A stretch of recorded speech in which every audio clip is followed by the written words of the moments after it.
Vous êtes nombreux à m'avoir demandé une analyse d'Elrond. Je ne suis pas étonné car on me demande rarement de faire une analyse sur un actif qui devrait potentiellement prendre de la valeur. Non, personne n'est venu me dire qu'on avait pété cette résistance et que du coup on avait un potentiel de faire x5. Idem avec cette confirmation. Et personne n'est venu me dire qu'on avait une confirmation explosive avec des probabilités de toucher le haut du canal si on traçait une parallèle à partir de ces deux supports acheteurs. Maintenant que cet actif est clairement dans un excès haussier, vous voulez tous rentrer dedans, comme en juillet 2020 par exemple. Sincèrement, je ne suis pas dessus. Bon, je ne vais pas me plaindre car je me suis bien gavé depuis le mois de novembre avec un bon nombre d'actifs. Elrond n'est pas un cas unique. Alors, suite à vos nombreuses demandes, j'ai regardé son graphique et je me suis dit, il y a de quoi faire une très belle vidéo. J'ai d'ailleurs une petite surprise en fin de cette vidéo. Il s'agit de mes fameux cercles de Fibonacci. Oui, j'ai réussi à trouver quelques cibles intéressantes. Je vais tout d'abord m'adresser aux personnes qui sont rentrées par exemple ici ou encore même ici aux alentours de 5, 6, 7 dollars. Alors, disons que vous avez investi 10K à 5 dollars. Vous en avez obtenu 2000. Vos 10K se sont convertis en 400 000 dollars quand le cours est monté à 200 dollars. Ceci est un exemple, peu importe combien vous avez investi, on reste vraiment dans le cadre d'un exemple. Mais vous savez, la première chose que vous auriez dû faire, c'est de récupérer votre investissement, car la règle d'or pour un investisseur, c'est avant tout récupérer son investissement. Donc, ne me dites pas que c'est dur de retirer 10 000 sur 400 000 dollars. Votre priorité n'est pas de gagner de l'argent, c'est de ne pas en perdre. En récupérant votre investissement, ce ne sont que des bénéfices qui vont rester. J'ai même envie de vous dire que quand on passe de 10 000 à 400 000 dollars, on ne se contente pas de retirer que son investissement. Car quand vous avez la chance de faire de tels bénéfices, il faut en profiter car peu importe les fondamentaux, par exemple ici, regardez, on est passé de 40 dollars à 6 dollars. Après, si vous avez une vision long terme et que vous êtes convaincu que ce projet est porteur, moi, personnellement, je n'ai pas creusé, mais d'après tous les retours que j'ai eus sur les grandes lignes, on est vraiment dans le bon. Mais en attendant, si vous, vous êtes convaincu et que vous avez investi donc dans ce projet, peu importe à combien, patientez des années.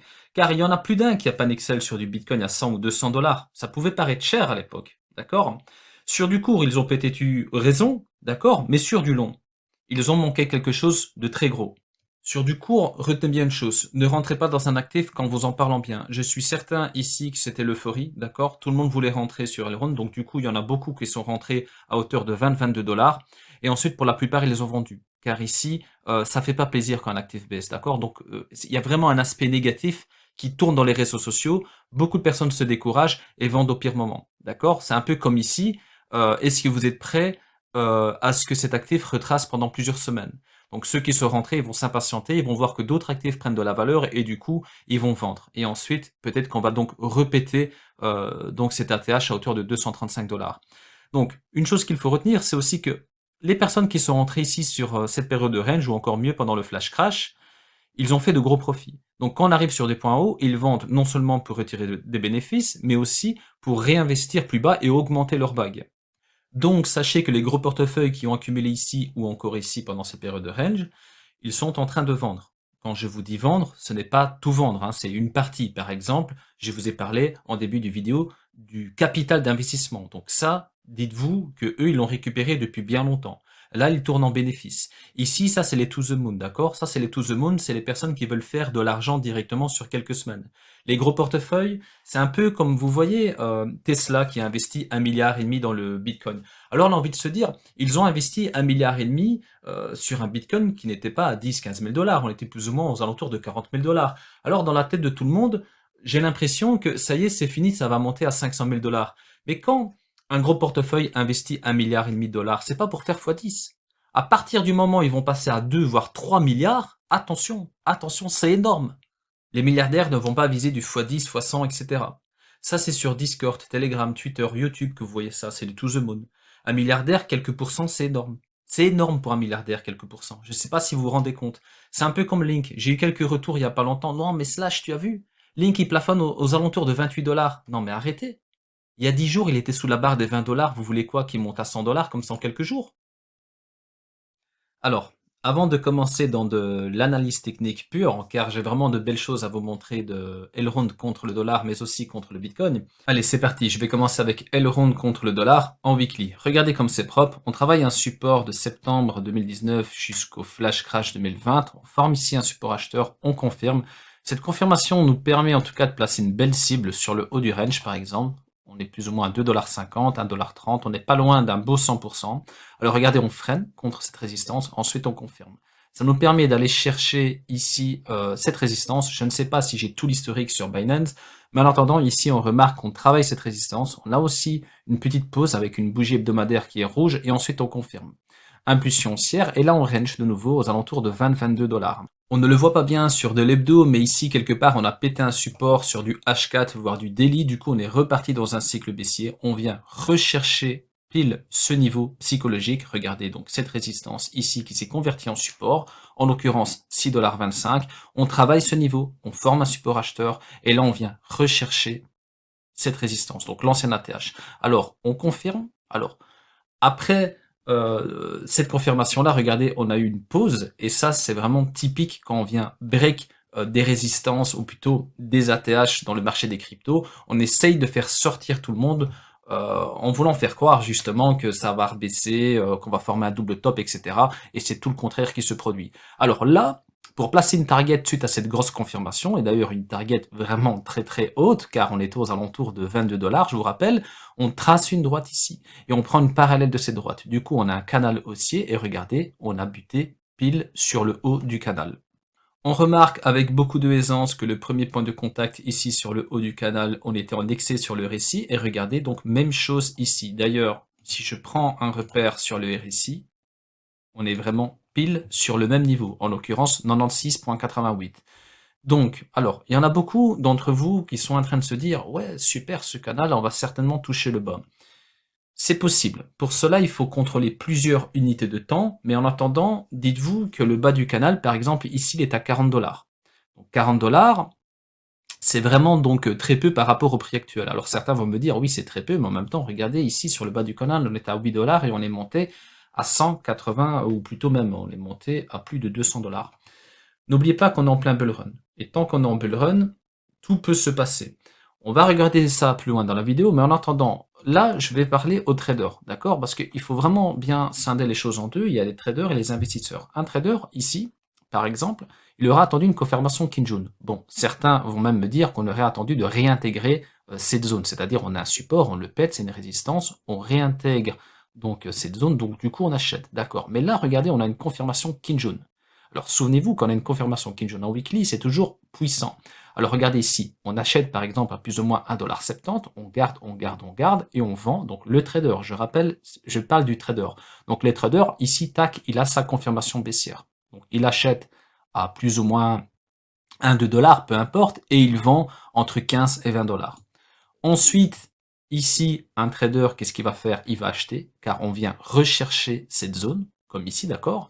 Donc on vient rechercher cette zone, donc là, le trader, il va charger, et sa target, ça va être la Kinjun. Donc là, la Kinjun, non seulement on la touche, mais on confirme au-dessus. Donc là, il va même reprendre un long pour aller chercher donc encore une autre cible, et en l'occurrence, le haut du canal, qu'il aura tracé grâce à une parallèle qu'il aura pris à partir de ces deux supports acheteurs. Alors, beaucoup d'entre vous se demandent si on va toucher le bas du canal. Pour cela, il faut déjà regarder d'autres unités de temps, en l'occurrence ici le daily. Regardez, on n'a pas encore touché la Tenkan, et encore moins la Kinjun. Donc pour commencer à envisager de toucher le bas de ce canal, il faudrait déjà qu'on commence par exemple à former un triangle descendant, qu'on le valide et qu'on clôture sous la Kinjun. Là, on pourrait déjà commencer à se dire, attention, on a plusieurs alertes, le bas du canal devient moins farfelu.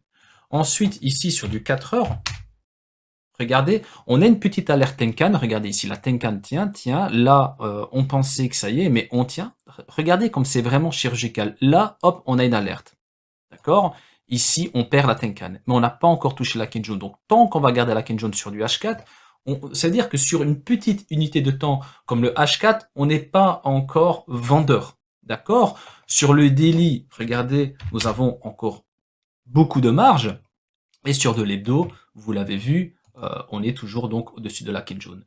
Donc, Le canal, le bas du canal, pour l'instant, on ne peut pas encore à ce stade se dire on va le toucher. Regardez aussi la lag and span ici. Je vais donc pincer la touchette ici et ensuite regardez. Donc on a la lag and span qui nous dit c'est OK, mais c'est le chandelier qui bloque. Contre le Bitcoin, regardez comme c'est intéressant. Je vais commencer avec du mensuel. Il y a quelque chose d'intéressant. Vous allez voir. On a cette mèche ici qui est notre résistance. Regardez, on perce ici, mais on clôture vraiment parfaitement à la même hauteur que cette mèche. C'est vraiment chirurgical. Regardez, on a même un rejet, et c'est là qu'on est reparti dans un cycle baissier, souvenez-vous ici, avec le canal haussier. Donc, je continue. Donc, on forme un nouvel ATH sur Elrond ici, mais on clôture parfaitement sous cette résistance. On a un rejet, on repart dans un cycle baissier, on épouse de nouveau cette résistance, regardez comme c'est vraiment chirurgical. Nouvelle bougie en formation du mois de février, on pulse, on forme aussi la nouvelle ATH, et on est freiné. On est freiné par cette oblique. On verra ensuite pour le mois de mars si vraiment cette oblique est pertinente, mais pour l'instant, on a une oblique avec 3 points de contact parfaits en mensuel, donc on va la contrôler. Pour l'instant, on peut se dire qu'elle joue peut-être un rôle sur le cours de Elrond contre le Bitcoin, mais ce que nous allons surtout contrôler, c'est la clôture mensuelle du mois de février. Car si on clôture au-dessus de cette résistance, on pourra dire que les acheteurs ont fait le job jusqu'au bout cette fois-ci. Car ici, regardez, on perce tout, mais on clôture en dessous. Idem ici, on monte même plus haut, on a un rejet, on repart dans un cycle baissier. Donc très bien, on a pulsé ici, mais on ne va pas se contenter des mèches pour avoir des confirmations. On va avoir besoin du corps de la bougie, ici au-dessus de cette résistance, pour bénéficier d'une confirmation mensuelle. En hebdomadaire, nous avons quelque chose d'intéressant avec Ichimoku Kinkoyo. Je vous explique ici, donc c'est par rapport à la Kinjun. D'ailleurs, je vais épurer le graphique. Je le fais rarement car n'oubliez pas qu'on utilise tous les éléments d'Ishimoku quand on utilise cet indicateur. En l'occurrence, je parle de la Tenkan, Kinjun, la Genspan, SSA, SSB. Donc ici, je vais épurer le graphique, comme ça, ce sera plus lisible pour vous. Et regardez ici, donc on a une confirmation. Donc on achète du Elrond par rapport au Bitcoin, on travaille notre Kinjun, mais on ne la perd pas. Regardez, donc on reste sur Elrond, on attend, ça monte, et ici on vend. Alors, on vend. Ici, d'un point de vue chartiste, on peut trouver donc des points d'achat par rapport donc à l'analyse technique. Et ici, ce qui est un peu contradictoire par rapport au dollar, même si ici on est sur une autre paire, d'accord, c'est que là, on vient donc tout juste d'avoir une confirmation. Regardez, donc là, on bloque contre la Kinjun, d'accord, donc on n'achète pas. Et là, par contre, on a une confirmation Kinjun en hebdomadaire contre le Bitcoin. Et d'ailleurs, on a une clôture même qui vient donc clôturer parfaitement ici, sur le haut de cette mèche. Donc, d'un côté, contre le dollar, on est vraiment dans un excès, d'accord? On le voit ici sur le récit et par rapport au haut du canal. Et de l'autre, contre le Bitcoin, on a encore un peu de marge sur le récit, on peut très bien dégonfler, mais regardez, on n'est pas donc sur les mêmes niveaux que contre le dollar, d'accord? Et en plus de cela, on a une confirmation Kijun. Donc contre le dollar par rapport à la Kijun, je vous rappelle, on avait déjà une confirmation bien avant. Donc on est vraiment dans un contexte différent, je trouve, si on regarde la paire donc Bitcoin et la paire dollar. Je vais maintenant rajouter tous les éléments d'Ishimoku Kimkoyo car ça me fait mal aux yeux. Alors, on va donc se dire une chose, c'est que très bien, on a une confirmation Kijun. Mais par contre, si on a ne fût-ce qu'un retest, je vais encore une fois virer Ishimoku, si on a ne fût-ce qu'un retest sur cette zone clé, d'accord? Regardez ici, donc on a un ATH en termes de clôture hebdomadaire, on travaille, on clôture au-dessus, donc très bien. Mais si on a un retest ne fût-ce que sur cette zone, regardez ce que ça représente. Je vais même prendre le haut de la mèche, c'est 56%. D'accord? Et ça, donc retester cette zone, ce n'est pas farfelu, même dans un bull run. Donc attention, très bien, on a une confirmation Kijun, mais la Kijun, on peut très bien mécher ici pour toucher cette zone clé, comme on le fait sur la plupart des actifs, et ensuite clôturer dessus de la Kijun. Donc voilà, je tenais à le préciser, mais en attendant, je vous l'accorde, on a une belle confirmation en hebdomadaire contre Bitcoin. Alors, comme promis, on va donc utiliser les cercles sur Elrond. Je vous rappelle que ces cercles s'apparentent à ni plus ni moins que des boules de cristal.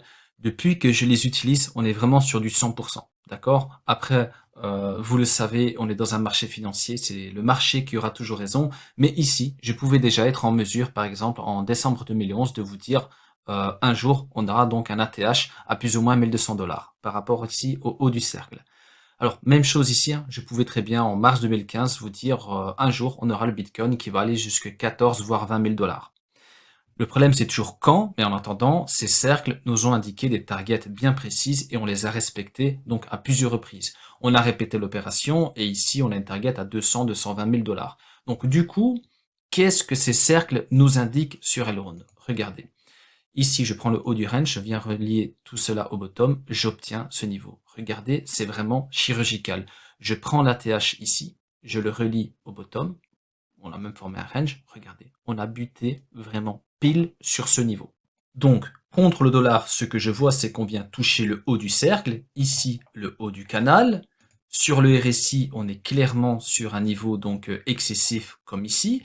Donc ça corrobore. Les cercles corroborent parfaitement avec le RSI par rapport au canal. Donc, contre le dollar, on le sait, on est vraiment dans un excès. Après, on peut se tromper, on peut donc continuer la hausse, tout est possible, je vous le dis. Là, on parle en termes de probabilité. Contre le Bitcoin, on dirait qu'on a encore de la marge. On vient tout juste d'avoir une confirmation hebdomadaire ici par rapport à la Kinjun. On a donc une confirmation aussi par rapport à l'ATH. Mais contre le dollar, la confirmation, on l'a eu depuis bien longtemps. D'accord? C'est récent contre le Bitcoin, mais contre le dollar, ça fait déjà un moment qu'on prend beaucoup de valeur. Donc du coup, on a vraiment deux paires différentes. Donc Elrond contre le dollar et contre le Bitcoin, c'est vraiment deux choses différentes. D'ailleurs, on peut dire la même chose sur un bon nombre d'actifs, mais ici, c'est vraiment, vraiment très clair. Contre le Bitcoin, j'ai essayé de reproduire la même chose. J'ai trouvé un peu de cohérence, mais sincèrement, je tiens à rester objectif jusqu'au bout et je trouve que les cercles sur la paire Bitcoin sont moins pertinents. Regardez ici, j'ai vraiment dû prendre la clôture, le relier au bas du range. J'obtiens ceci, mais bon, théoriquement, j'aurais dû prendre le bout de cette mèche, d'accord? Donc, même chose ici, j'arrive à avoir un niveau pertinent. Regardez, donc là, j'ai pu prendre donc la première cible, donc l'ATH, et ensuite, plus bas, j'ai pu obtenir un autre top, d'accord? Donc, si je reproduis la même opération, on arrive sur des prix vraiment excessifs. Du coup, voilà, c'est la raison pour laquelle je trouve que c'est pas très pertinent sur cette paire. Ces cercles ne marchent pas sur tous les actifs, donc ça, il faut le prendre en considération. Par contre, contre le dollar, je trouve ça assez propre, d'accord?